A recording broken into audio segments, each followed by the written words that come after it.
प्रियात्मन सप्रेम जयजीत आदि मनीश्वर जोगेश्वर परम पूज्य सत्य सम्राट सदगुरुदेव सिमनी जी का वचनामृत से एक बूंद। इसी ये यजुर्वेद के कठ उपनिषद में भी कहा है कि सर्वे वेदा जत पदम मामनन्ति तपांसि सर्वाणि च जत वदन्ति यदिच्छन्तो ब्रह्मचर्य चरन्ति तत्ते पद संग्रहेण ब्रवीम ओमिति एतत्। कठोपनिषद अंक 1 वल्ली 2 मंत्र 15। इस श्लोक का अर्थ यह है कि सब के सब वेद या चारों वेद जिस पद का बराबर बड़ी प्रतिष्ठा के साथ वर्णन करते व प्रतिपादन करते हैं और सब प्रकार के तप अर्थात योग जिस पद का गुण गाते हैं या जिस पद को कहते हैं बोलते हैं या बतलाते हैं और जिस पद की इच्छा करके योगी ब्रह्मचर्य का पालन करते हैं उसी पद को हम खूब जानबूझकर इस विषय का खूब संग्रह करके खूब अनुभव करके संक्षेप में कहते हैं कि वह पद ही ओम है। इस ओम को बतलाते हुए आगे इति लगा दिया है कि ओम इति एतत्। इति से मतलब समाप्ति से भी है, अंत से भी है, अर्थात ओम के अलावा या ओम के सिवा दूसरा कोई अक्षर या नाम नहीं है जो ऐसा हो। ओम के आगे इति लगाकर और सब नामों और जपों की समाप्ति कर दी। मतलब यह है कि ऐसा दूसरे किसी नाम के जप या उपासना से वेद बिल्कुल सहमत नहीं है। पर आश्चर्य का विषय यह है कि जो ओम अक्षर प्रत्यक्ष रूप से सर्वश्रेष्ठ सर्वोपरि और सच्ची मुक्ति का देने वाला है उसे ही मुनियों के वंशज भी छोड़कर दूसरे नामों का जप गला फाड़ फाड़ कर रहे हैं और कीर्तन में ओम को छोड़कर दूसरे नाम को चिल्ला चिल्ला कर गाते हुए आंसू बहाते हैं। आत्मा के ओम नाम को छोड़कर अन्य मजहबी ईश्वर के नामों को जपने से ही भारत का और भारतीयों का अधपतन अवनति या ह्रास हो रहा है। यह ओम शब्द किसी भाषा के धातु प्रत्यय से नहीं बना है, अतः इसके जप के साथ किसी भाषा का पक्षपात भी नहीं है। यह तो एक अक्षर मात्र है जो मनुष्य को ईश्वर का साक्षात्कार कराने में सर्वोपरि और सर्वश्रेष्ठ है।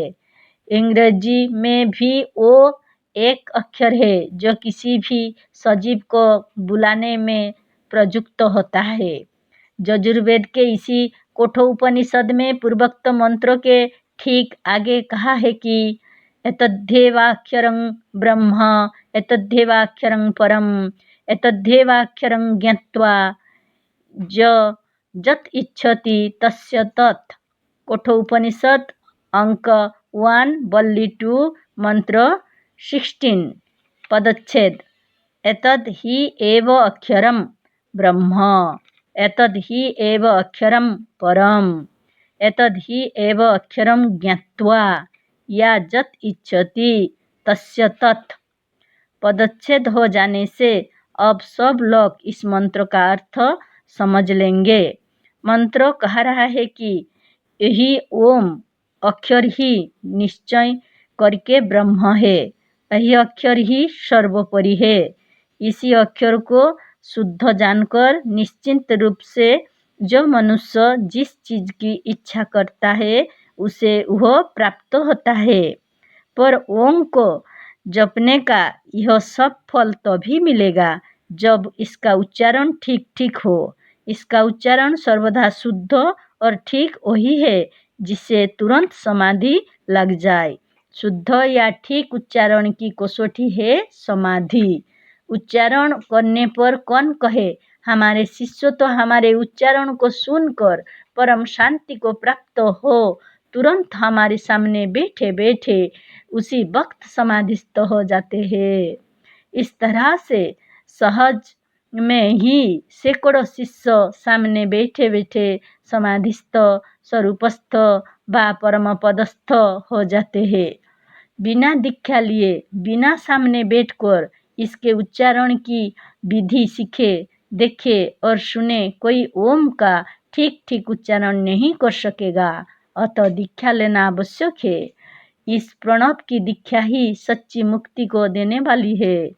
जिसको अभी तक इस महामंत्र की पूरी दीक्षा शिक्षा नहीं मिली है, वह भी ले ले। इसी कठोपनिषद में आगे का मंत्र निम्नलिखित प्रकार से है। एतदालम्बनं श्रेष्ठं एतदालम्बनं परं एतदालम्बनं ज्ञात्वा ब्रह्मलोक। ओम ऐसा यह एक अक्षर ब्रह्म है। इस ओम को जो उच्चारण करता हुआ और इस तरह से माम को, हम को स्मरण करता हुआ जो शरीर को त्यागता, वह परम गति को प्राप्त होता है।